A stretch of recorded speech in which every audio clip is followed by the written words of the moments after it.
رجعت لكم بمسلسل جديد. ما تنسوش تعملوا لايك وتشتركوا في القناة. بيبتدي عندنا مسلسل هنا بداية، وهي كانت بتروح لزاك مديرها اللي هو يبقى جوز الست اللي شغالة عندها، ونعرف ان تايا كانت شغالة خدامة هناك، وبدأت تقرب لزاك لما لقيته ان هو شاب لطيف وجميل، وبدأت ان هي تكون معجبة بيه.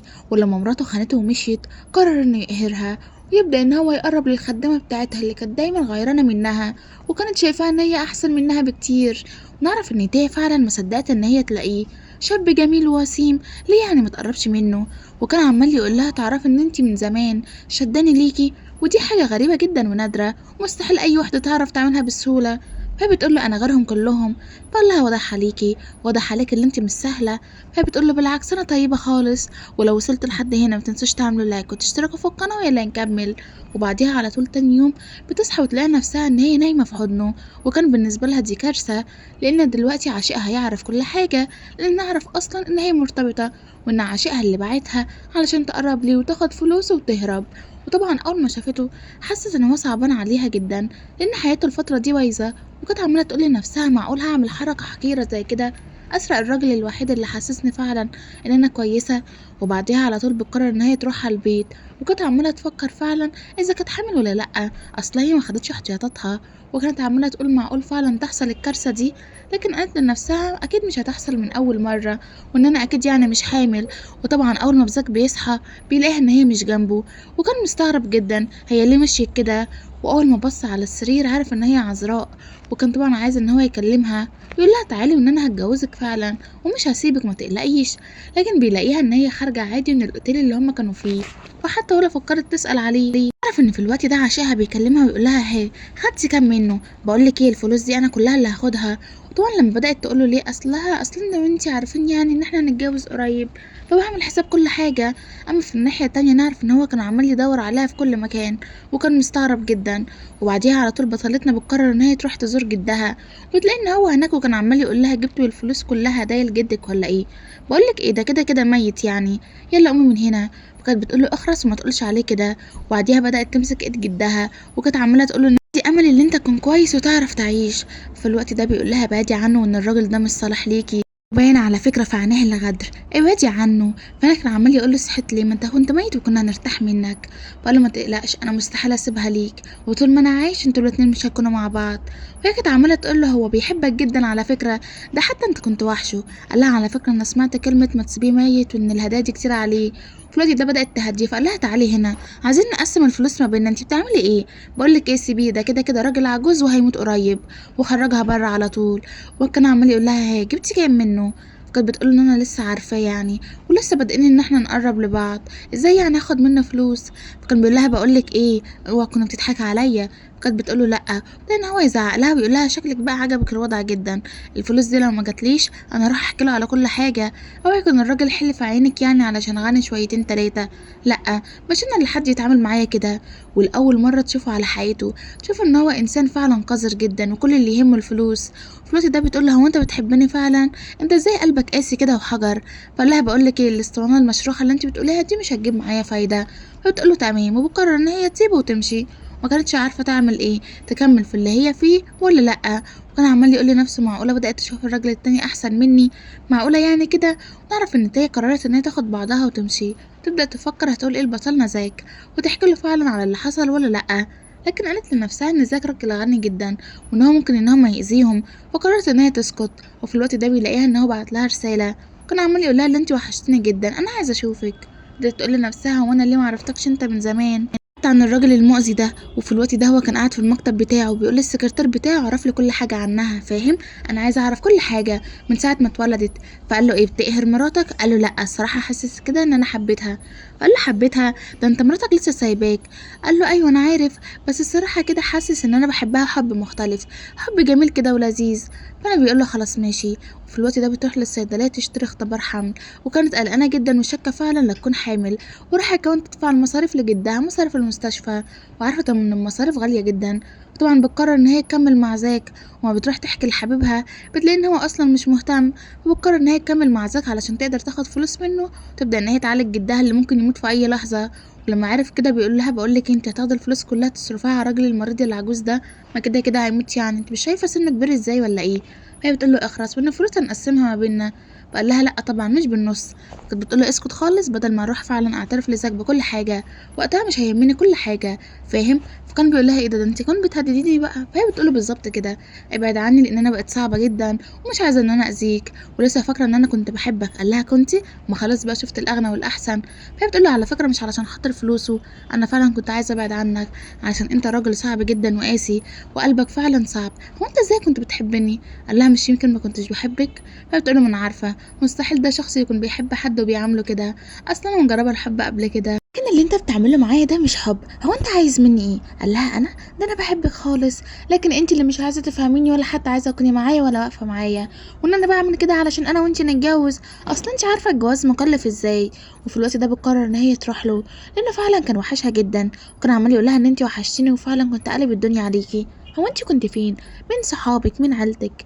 فهي بتقول له إن أنا ما عنديش غير جد واحد وتعبان وفي المستشفى وبيموت، وأنا كل شوية كنت أروح له، وطبعًا بدأ يحفظ فعلًا كل حاجة عنها، وفي الوقت ده بيبعت رسالة بسرعة للسكرتير بتاعه ويقول له روح دور لي على جدها واعرف كل حاجة، ويبدأ إن هو يقرب منها ويقول لها إن اليوم وحش جدًا كان من غيرك، والصراحة اليوم كان صعب، فهي كانت بتقول له عارفة وعلى فكرة كمان يومي كان وحش جدًا، وهو كان بيقول لها إن أنا وأنتِ محتاجين نروّح على البيت، إيه رأيك؟ ونقضي أنا وأنتِ يوم سوا، ونعرف إن هي بدأت خالص تروح له بمشاعرها وكل حاجة فيها، وكانت عمالة تقول له إن أنت إنسان مميز بالرغم إن أنت غني جدًا، وإن أنا كنت فاكراك يعني الصراحة كده شخص تافه، لكن طلعت شخص جميل، وفي الوقت ده بتصحى تاني يوم وقالت لنفسها إن أنا تاني مرة ما آخدش احتياطاتي، ومعنى كده ممكن أكون حامل ودي هتبقى كارثة كبيرة جدًا.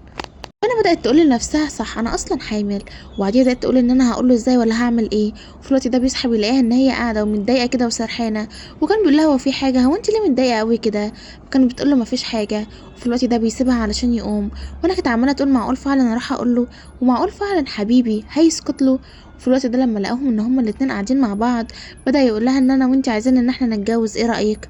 وطبعًا كانت مستغربة جدًا لإنها كانت بتتحايل على عشيقها بقى لها سنين كتير جدًا إن هو بس يخطبها. لكن ده بس حرفيًا عايز يتجوزها، ولمّا بدأ يقرّب لها تاني قالت له: "لأ، وإن أنت مش هتقرّب مني تاني غير لمّا نتجوز."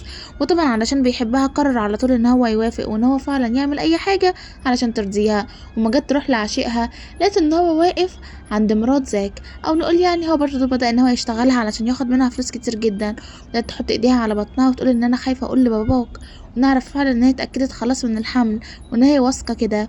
بدأت تقول لنفسها إن أنا هاعمل إيه، وبدأت هنا تعرف إن حبيبها بيقرر إن هو يكلمها، وكان عمال يقول لها إن أنا وأنتِ هنتجوز قريب إيه رأيِك؟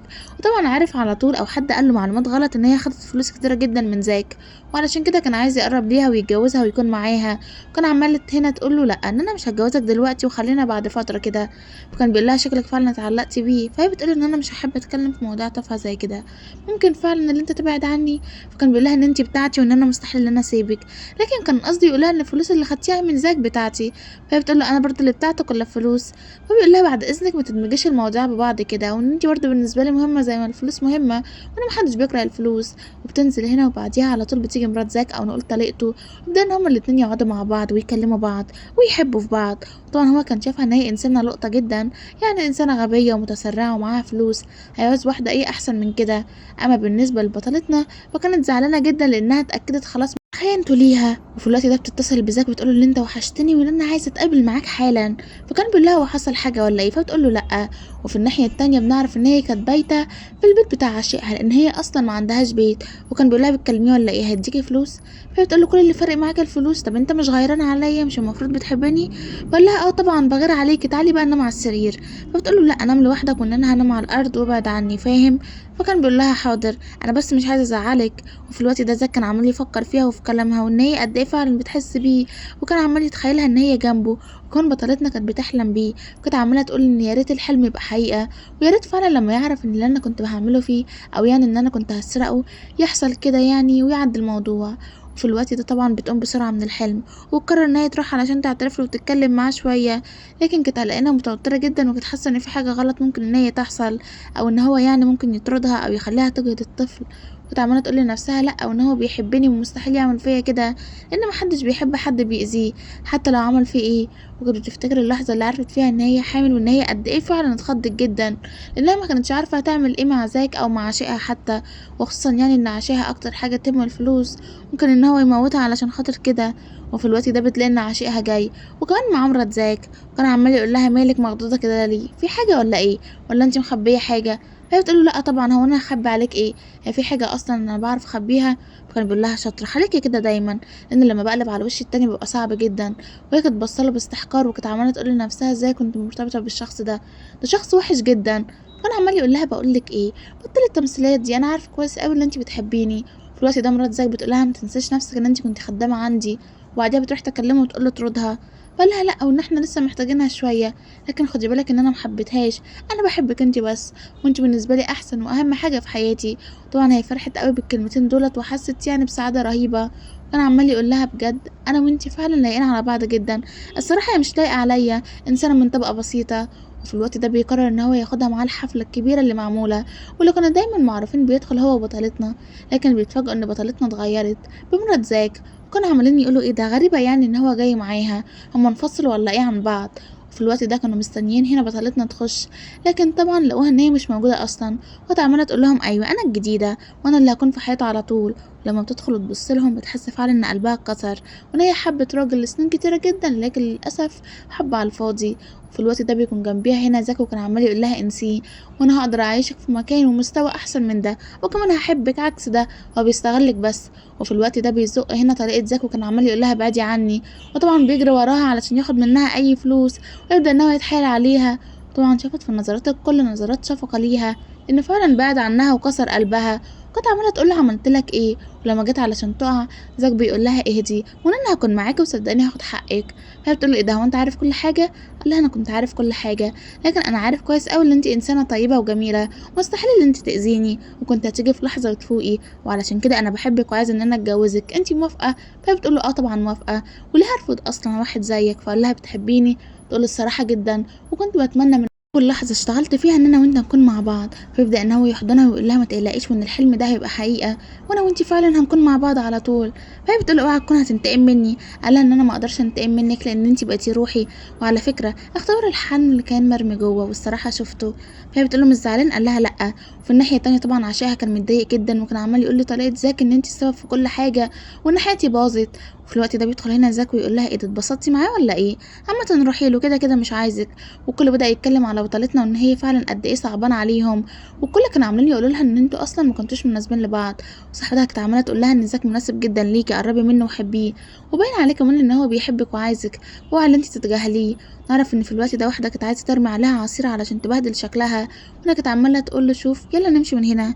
وكان بيقول لها: "حاضر، لكن الأول محتاج إن أنا آخد حقِّك وأقول إن إحنا هنتجوز قريب، أما بالنسبة ليه فأي فلوس خدها أنا هاخدها منه، لكن أي فلوس أنتِ خدتيها أنا هازودها لِك." ولمّا بدأ إن هو يمسك إيديها علشان يخرج برّه، فاتدخل هنا عشيقها وقال له: "إزاي تمسكها كده وإن هي حبيبتي." وفي الوقت ده بتتدخل مرات زاك وكانت عمالة تقول له: "اهدى، وإن زاك شخص صعب جدًا، ما يغركش شكله، هو بيبان عليه طيب لكن هو صعب أوي، وأنت أصلًا مش قدّه." وفي الوقت ده بتقول له: "يالّا علشان نخرج من هنا وإن أنت مستني إيه؟" قال لها: "أنتِ خايفة ومتوترة كده ليه؟ ما تسيبيني أنا آخد حقِّك شوية." وكانت بتقول له: "إن أنا خايفة عليك." وفي الوقت ده تلاقيها إن هي وقعت على الأرض وكان مُغمى عليها وكان عمّال يقول لها: "مالِك وإن أنتِ كنتِ كويسة." وفي الوقت ده بتيجي جدته وكانت عمّالة تقول له: "خُد مراتك اللي شايلة حفيدي في مكان تاني، أمّا بالنسبة لطليقتك فأنا هاعرف أتصرّف كويس أوي مع الأشكال دي." ونعرف إن هي فعلًا قبل ما يغمى عليها كانت عمّالة تقول لها: "صدقيني أنا شايفاكِ إنسانة لطيفة، ابعدي عني وعن حياتي، وفعلًا أنا ما قرّبتش من جوزِك غير لمّا أنتِ بعدتِ، لكن طول ما أنتِ كنتِ في البيت وبرغم إن أنا كنت معجبة بيه إلا إن أنا عمري ما فكّرت إن أنا أقرّب ليه أو حتى أبُص له." وجدته كانت عمّالة تقول له: "باين عليها إن هي إنسانة محترمة جدًا ولطيفة، حاول إن أنت تقرّب منها." وفي الوقت ده حبيبها بيقول لها: "إيه ده أنتِ هتقدري تبعدي عني والّا إيه؟ مش أنا وأنتِ كنا بنحلف لبعض دايمًا إن إحنا هنكون مع بعض." فهي بتقول له: "أنت خُنتني، عايزني أكون معاك ليه؟ وكمان عمري أصلًا ما شُفتك إن أنت بتحبني ولا حتى عايزني." كان بيقول لها: "أيوه." وكان لسه هيتكلم في الوقت ده الجدة اتكلمت وكانت عمّالة تقول إن فرح حفيدها زاك هيكون قريب جدًا، وكمان هيعملوا حفلة كبيرة جدًا علشان يحتفلوا هنا بالمولود. في الوقت ده بتتكلم وتقول لها: "خلاص عملت اللي في دماغِك، طلّقتيه مني." فهي كانت بتقول لها: "عامةً ما كانش في حد بيحبِك ولا حتى هو، وأنتِ بس كنتِ بالنسبة له واحدة شكلها حلو." وفي الوقت ده بياخدها هنا وهو زاك كان عمّال يتكلم مع جده، وكان عمّال يقول لها: "إيه ده غفّلتيني وبقيتِ حامل منه؟" فهي بتقول له: "باقول لك إيه، بطّل اللي أنت بتعمله ده، طب ما أنت برضه خلّيت مراته حامل منك." وكان عمّال يقول لها: "قصدِك طليقته." فكانت عمّالة تقول له: "مش فارقة، كده أنا وأنت ما بقيناش مع بعض، وإن أنا مستحيل حتى أكمّل معاك." ويبدأ إن هو يضحك كده بسخايفة وكان عمّال يقول لها: "حلوة الأحلام دي، أحلام وردية جميلة، لكن صدّقيني عمرها ما هتتحقق، وإن أنتِ لو ما خلّيتنيش معاكِ أنا هأذيكِ." في الوقت ده بتتصل بزاك وكانت عمالة تكلمه عادي، وكان حاسس ان في حاجة غلط بتحصل لها، وكان عمال يقول لها لو حد مزعلك عرفيني وانا هقدر اخد حقي كويس. صاحبه بيقول له بقت جريء جدا، انت بتحبها ولا ايه؟ فانا كان عمال يقول لها قولي لي صوتك متغير ليه؟ هي كانت بتقول له مفيش، وكانت خايفة ان هو يجي حد فيهم يأذيه. كانت عمالة تقول له انا بحبك جدا وخد بالك من ابننا لو انا حصل لأي حاجة. فكان عمال يقول لها ان انت بتتكلمي كده ليه وايه اللي حصل اصلا؟ فكانت بتقول له مفيش ولا حاجة حصلت، لكن بس انا محتاجة ان انا انبهك. فكان بيقول له ماشي. في الوقت ده الحارس بتاعه كان عمال يقول له في حاجة ولا ايه؟ فكان بيقول له لا، لكن انا قلقان جدا عليها وحاسس ان في حاجة غلط بتحصل لها. فكان بيقول له ما تقلقش، وان هي باين عليها ان هي انسانة ذكية يعني ومش عبيطة. وفي الوقت ده كان عمال يفتكر الوقت اللي قربوا فيه من بعض، وجدته كمان بدأت ان هي تكلمه، وكانت عمالة تقول له لازم ان انتوا الاتنين تيجوا تعيشوا معايا، وان لازم ارفه لها حياتها وخليها فعلا مش محتاجة اي حاجة. فلا ما تقلقيش. في الناحية التانية نعرف ان فعلا عشيها كان عمال يرخم عليها، وكمان كان عايز يعتدي عليها، وهي كانت عمالة تقوله اللي انت مستحيل اللي انت تقربني، واوعى تفتكر يعني اللي انت هتخوفني. وكان بيقول لها عامة انا فعلا هعمل كل حاجة انا عايزها. وفي الوقت ده بتقرر انها تهرب منه اول ما لقيت ان هو خرج بره، وفعلا كانت خايفة جدا منه. في الوقت ده بتلاقي ان هو جاي تاني على الأوضة بتاعها، فبتقرر انها تمشي بسرعة قبل ما هو يشوفها اصلا او حتى يحس بيها. في الوقت ده اول ما بيشوفها بعيد بيقرر ان هو يروح علشان يتكلم معاها، ويبدأ ان هو يلطف معاها الجو، اصل لسه طمعان في الفلوس. وفي الوقت ده بيلاقيها اصلا ان هي ما كانتش مستنياه ولا حتى جايه علشان تلفت انتباهه، واللي كان جاي اصلا كان زاك. بيقول له الصراحه شكلك مقرف جدا، باين عليك ان انت فقير وغبي. فاهم يعني ايه الاتنين مع بعض؟ يعني مستحيل اصلا تكون انسان، حيوان. فانا بيقول ان انت متغلطش فيا، ومش معنى ان معاك فلوس يعني تشتري وتبيع في الناس. قال له الصراحه دي مش عادتي، لكن معاك انت انا هشتري وابيع فيك وهزقك واشتمك وكل حاجه. فقال له يبقى دي اهانه وانا مرضاش بيها. قال له من امتى واللي زيك بيقول رايهم اصلا؟ انتوا موجودين بس علشان تشتغلوا عندنا تحت مزاجنا، مش عايز اقول تحت ايه تاني.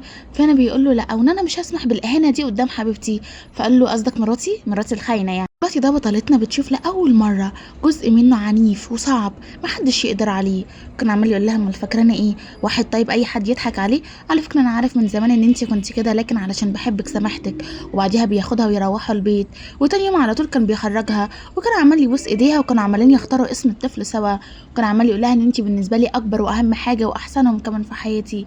فكانت بتقول له عادي كده يعني مسامحني؟ قال لها انت اصلا وانا بقدر ان انا مثلا ازعلك؟ انت عارفه ان انت بالنسبه لي كل حاجه. وبيقول لها يلا بقى علشان نروح نختار فستان الفرح، ايه رايك يا جميله؟ وطبعا هي بتوافق وبتقرر ان هي تروح معاه. واول ما بتروح معاه بتلاقي ان هو كان مبسوط جدا وفرحان بيها، وكانوا الاتنين عمالين يختاروا الفستان، وكان عمال يقول لها الصراحه مش قادر اختار لان كل حاجه عليكي احلى من اللي قبليها.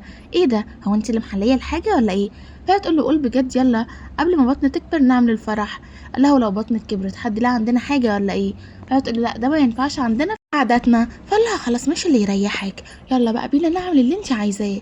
كانت عماله تقول له هتدافع عني؟ قال لها لحد اخر يوم في عمري. قال لها وبالنسبه لبنتنا؟ فقال لها لحد اخر يوم في عمري مستحيل اخلي اي حد يهوب ناحيتك. فهي بتقول له مش ملاحظ ان انت بقيت كده شخص صعب؟ قال لها الصراحه انا كده من زمان، لكن علشان بحبك كنت ملين قلبي. فانا كانت بتقول ان انا كنت عايزاك دايما تكون معايا كده، لان انا الصراحه مش حمل ان حد يعاملني معامله صعبه. فكان بيقول لها متقلقيش انا بحبك جدا، حب ما حبيتهوش لحد قبل كده. وبيروحوا هما الاتنين يتقابلوا ويقعدوا مع بعض، وبيكتشف هنا فعلا ان هو مش هيقدر يستغنى عنها. وبعد ما بيقرروا يعملوا فرح امتى بنعرف اصلا لقيته خطفتها، وكل ده علشان تجهيضها. وجت عماله تقول لها مستحيل تكون انت اللي تجيبي الوريث ده انا اللي هختاره من مين علشان اقسم معاه الفلوس، لكن بالنسبه ليكي انا مستحيل اخليكي تعملي حاجه زي كده، اصل انت الصراحه مهمشه يعني، ليه اخليكي تعملي حاجه زي كده؟